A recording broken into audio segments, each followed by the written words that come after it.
Hello chess family, it's me, National Master Jesse James Lozano, and today we're going to be looking at a fun attacking game with Pillsbury, one of America's strongest chess masters. Let's get started. Here we're going to start off with Pillsbury being with the white pieces. We go d4, d5, c4, e6, looks like it's going to be a queen's gambit, and then knight c3, knight f6, and bishop g5. Anytime you're playing in these kind of positions as far as the d4 openings, the light square bishop for black seems to be a very hard piece to get a good setup for.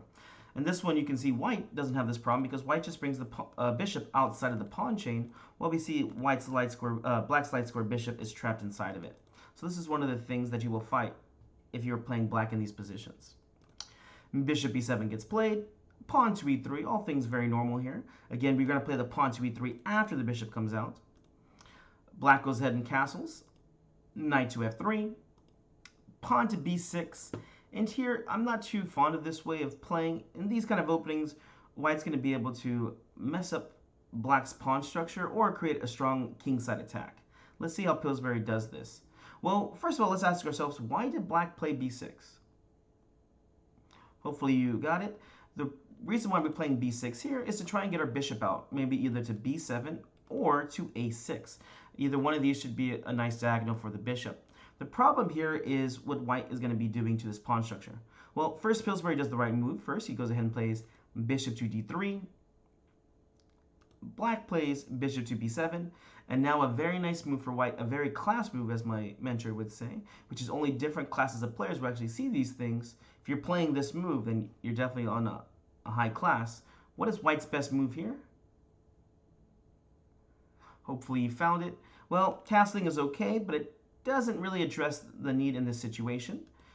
Bishop takes f6. Now this is actually another strong move that you can play, playing against this dark square bishop. After bishop takes, now you can do c takes and e takes. And you can see that this bishop's a little bit misplaced for now because it's fighting against this strong pawn structure. Although I believe black should be able to create some decent counterplay later on. And, having the bishop pair is not the worst thing in the world. Here, white plays the way I would love to play. Well, the way I would play in this position. And hopefully you saw the move. It was c takes d5.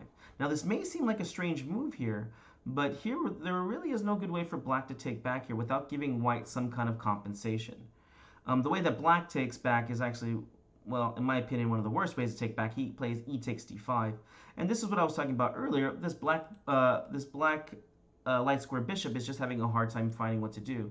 Obviously, when you take back with the pawn, well, look, you've actually just killed your own bishop, right? But what else can we do here?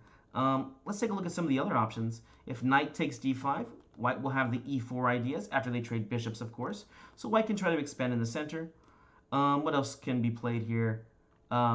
Bishop takes d5. Well, white's very happy with these kind of things because they can always trade to get the bishop pair. But this definitely gives white an advantage. And so the last move I'm looking at, obviously we don't want to go queen takes, right? The last move we're looking at now is just to take with the pawn. And white's very, very happy with this.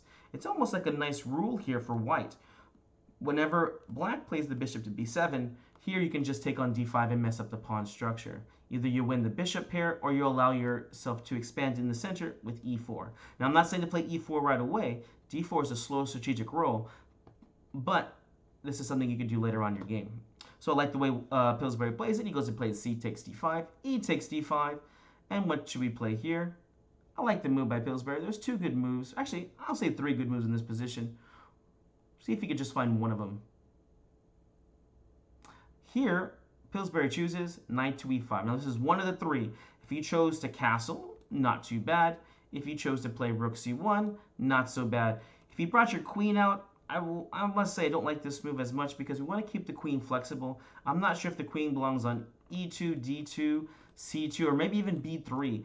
It's really up to what black is going to play here. But we pretty much know our rook's going to go to c1. We pretty much know our king is going to go castling. And knight e5, well, I mean, how bad is it to put a knight in the center here? Here, this is how Pillsbury is going to start a very nice kingside attack. If you want to start a good kingside attack, it's a very good idea to control the center. If you're asking why that is so, well, think about it. Whenever you're trying to go for a kingside attack, you're attacking on the wing, right? The king side. Well, if you're attacking on a wing, black's best kind of place to attack in the center or on the queen side. The best play is obviously attacking in the center because you can stop their king side build up, right? Because the center is right next to the king side. Going queenside is a good way to play, but it's a little too far away from all the action over here against the king. So e takes d5. Pillsbury plays the knight to e5. Knight b to d7, a very nice move here, trying to vacate this knight. And also, what is black's main idea here to start trying to open up the center and also trying to open up on the queen side? Now, this is a very important move that you should know here for black. What is black's main idea here to try and do that? Open up the center and open up the queen side. Hopefully you found it. Black is trying to play c5 here with either c takes d4 or c4. Again, c takes d4 is going to open up the center. c4 is going to go for the queen side attack. We're going to see how Marco, playing the black pieces here, misjudges this position completely, and Pillsbury is able to generate a very strong attack. A very common theme I'll talk about in a lot of my videos is about controlling the center and then doing kingside attack, or at least whenever your opponent attacks on the wing, you open up the center. So here, knight takes e5 is being threatened. So simple chess here, and a very common move in this opening is pawn to f4. A very nice move, cementing the knight in the center here. Pawn to f4 gets played, and black plays the best move, pawn to c5. The game is almost about equal here. I definitely prefer white because they have a better center here. And white goes ahead and plays the best move here. What should we do? Simple chess, nothing crazy right now. We're just going to go ahead and castle. And black has a few moves here to play, but only one of them is the best. Let's see if you can find it. Is it knight takes e5, c takes d4, or pawn to c4? All right, here we go. Let's see if you're on our chess par. In the game, black plays one of the worst moves, which is pawn to c4 here. We'll talk about that in the game a little bit later, so hopefully you didn't choose c4. Let's see what's another good move here for black. Well, the best move here for black is actually to take on d4. Remember, we want to try and open up the center and give some queenside counterplay as soon as possible. Because white's building up on the king side, we need to open up the center or go for queenside counterplay. Well, c takes d4 does both of this. It's going to make the d4 pawn a little bit weak, but also it's opening up the c file so you can start your queenside attack. Now, it's a lot easier said than done. We still got to find some good moves, but definitely c takes d4 was the best here. The last move we'll take a look at is this atrocious looking knight takes e5. Please tell me you did not play this move. After this, white just gets a beautiful position after taking back toward the center, f takes e5. Now the rook's opened up and we're kicking away this knight.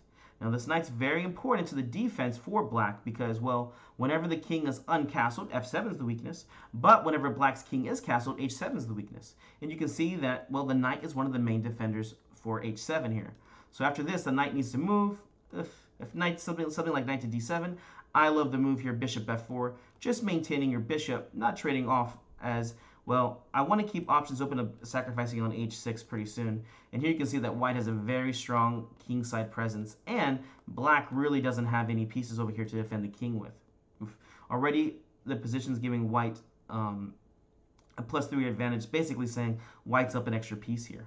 And I can see that because, well, look at this light square bishop, again, one of the worst pieces on the board. But as I said, unfortunately in this game, Pillsbury's opponent, Marco, plays the worst move here and plays pawn to c4. And already white is going to generate a very strong attack. Now, why is this a bad move? A lot of people say, well, this looks like a good move. It's making a threat, which we know we should be trying to make threats each moves or make attacks. And look, I also get a queenside majority, c4, b6, and a7. It's 3 pawns versus the 2. Well, this is true. Unfortunately, white has a very big kingside attack. Remember, guys, if you're able to, what's the best case scenario if you attack on the king side? Checkmate, right? We win the game. What's the best case scenario on the queen side? You might win a pawn, you might win a piece, maybe get a passed pawn, but checkmate will reign supreme. And unfortunately, although black is going to be creating some good counterplay on the queen side, white's attack is going to come too fast for him. Where should we move this bishop to? Should we go to c2, b1, e2? Hopefully you chose the right square. We're going to be going to c2. Again, the bishop is best placed on this diagonal to attack on h7. e2, the bishop won't be doing too much. And if you play on b1, now this isn't terrible, but let's allow our rook to get into the game, maybe to fight over the c file if needed. So bishop c2 is definitely the best move. And black stays consistent, pawn to a6. You can really sense how slow this attack is going to be. But again, black is playing very consistent here. b5, b4, and a5, a4. Black's just going to push these queenside pawns. So it is up to white, or Pillsbury here, to conduct a proper kingside attack. And here, he does a very standard maneuver with the queen to put pressure on h7. Can you figure out a two-move maneuver to put pressure on h7? Hopefully you found it. Queen goes to f3 with the idea to h3 to put pressure on h7. Now, why are we attacking h7? It looks like it's being properly defended, right? Well, anytime you're trying to do a kingside attack, especially a proper one, what we're trying to do is provoke or induce our opponent to make weaknesses. A strong chess player will not move pawns in front of their king, so we have to make basic threats. In this case, the h7 square. Now again, the knights are the main defenders here. We're going to find out how Pillsbury removes them to start making weaknesses on black's kingside. Black plays consistently, pawn to b5. Now black does have a big threat of playing pawn to b4. Well, let's continue our idea. Queen to h3 with a very big threat, and black plays g6. Why did he make this kingside weakness? Well, it's white to move and win. Let's say black's not paying attention and just plays b4. I'm going to make a threat on this knight. I have lots of threats here. Hopefully you want to find the tactic here, white to move and win. Hopefully you found it. Look at this beautiful idea. Again, we're trying to remove the knights so that we can put pressure on h7. Very simple tactics here. Knight takes on d7. Obviously, we can't take back with the knight because, well, checkmate hangs in 1, right? So, black would have to play after knight takes d7, at least not to lose a piece. Queen takes d7, white to move and win. Bishop takes h7 here, check. Here, the knight was overloaded, trying to defend the checkmate square, but also the queen on d7. The game ends very, very fast here. Knight takes h7 and queen takes. And you even got a nice little fork here. Not that you need it, but, you know, to the spoils in war, right? So here, black plays the only decent way to defend here. He goes ahead and plays g6, right? Oops, what's going on here? Oh, so black goes ahead and plays g6 here. Notice if you do play h6, I mentioned earlier that you want to keep this bishop on the board for bishop sacrifices. And here, you don't need to calculate, you just sacrifice. You've got too many pieces over here on the king side. Worst case scenario here will be a draw for white. But in this situation, this is +7, so you're basically almost a queen here. White's either going to checkmate or win some heavy material. You can try to calculate this if you want for fun and see if you can find the winning lines. Most of them are going to be dealing with this rook going up to f3. Remember, try to play this as accurate for black. So black's knight's going to try to go to e4 to block this diagonal. Well, back to the game. Here, black plays the best defense, which is pawn to g6. And here, whenever g6 gets played, now we see the dark squares around the king are getting weak. How does Pillsbury continue this attack? Here we go. Pawn to f5. We're going to break down the structure. Notice that these pawns, although they're very strong looking, are actually very weak looking to the trained attacker. How is that so? We have a knight over here. We have a bishop over here. There's sacrifices already coming around here. Now, the sacrifices with the pieces will not work as well. But once you play pawn f5, now you have 3 attackers to these 3 defenders right here. And you still have plenty of white attackers over here. Oof, this is going to go bad for Marco. The attack happens very fast here. f5 gets played. Black tries to do their best and plays b4 to try and create complications, saying, look over here on the queen side. Don't worry about my king side. I'm okay. Pillsbury is one of America's best chess masters and also best attackers, so this doesn't go very well for Marco. If you were looking at the idea after f5, knight takes e5, hopefully you see that this was a bad way to play as d takes on e5, and now you got these pawns running forward. Again, the attack is just unstoppable at this point. So, black tried b4. What does white play here? Here we go.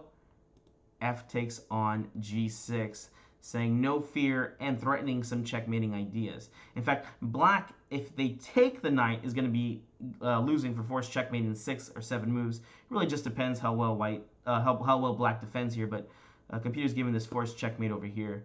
Basically, the idea is trying to just remove these pawns from the defense, and again, we had plenty of pieces to attack. This knight over here on c3 and this bishop on b7 are basically out the game. So sacrificing this knight was not a big deal. We have plenty of attackers here on the king side. Here the line would go, rook takes on f6, trying to get the checkmate on h7. Knight takes on f6, and this is just a sample line again. There's a few different ways that you can win here. Bishop takes again. Pawn takes. And here a beautiful move. Hopefully you see the mate in 2 here. Queen e6 check and checkmate. Now, there's some other ideas here, but it's not worth going through all of them. Just know white has a winning position, and you're more than welcome to set this up and see if you can calculate all the moves here for checkmate. Well, black can't take the knight, so he goes ahead and just takes back. Good rule is take back toward the center. And again, Pillsbury is going to break through. Notice how he doesn't even care about this knight, willing to sacrifice it as much as possible. Queen to h4. The knight here is the major defender. Let's get rid of it. Well, black goes ahead and takes, and unfortunately, this is the end of the game now. Here we go. Let's remove the defenders. Knight takes on d7. Queen takes on d7. And how do we take this knight? Should we take with the rook, or should we take with the bishop? I like the way that Pillsbury does it. Nice and stylish. Rook takes on f6. In fact, you can't even take back, because if you do, it's just going to be forced checkmate on the dark squares. So rook takes f6, just wins a piece outright. To Marco's credit, he's going to try and defend this position, but it's already a lost position. You're giving a plus 11 advantage with obviously checkmates in the air. a5, a pretty tricky move here. Hopefully you see black's resource. Black is going to try to bring the rook up here to defend, but Pillsbury says it's just too late. It's white to move and win again here. What are we doing here? Rook to f1, building up the attack even more. Rook to a6, and now forced checkmate in 8 here. We'll look at the sample line. Bishop takes g6. Actually, not the sample line. We're going to look at the way that Pillsbury finishes this, which I think he was off move, but you know what? Checkmate in 8, checkmate in 9. I give it to you. I'll give it to you, Pillsbury, this one time. Bishop takes on g6. We're threatening checkmate on h7 here. Black goes ahead and takes back, and now a beautiful forced line here. Rook takes on f8. Gotta take back. If you play the king up, it's just queen h6 checkmate. So bishop takes back.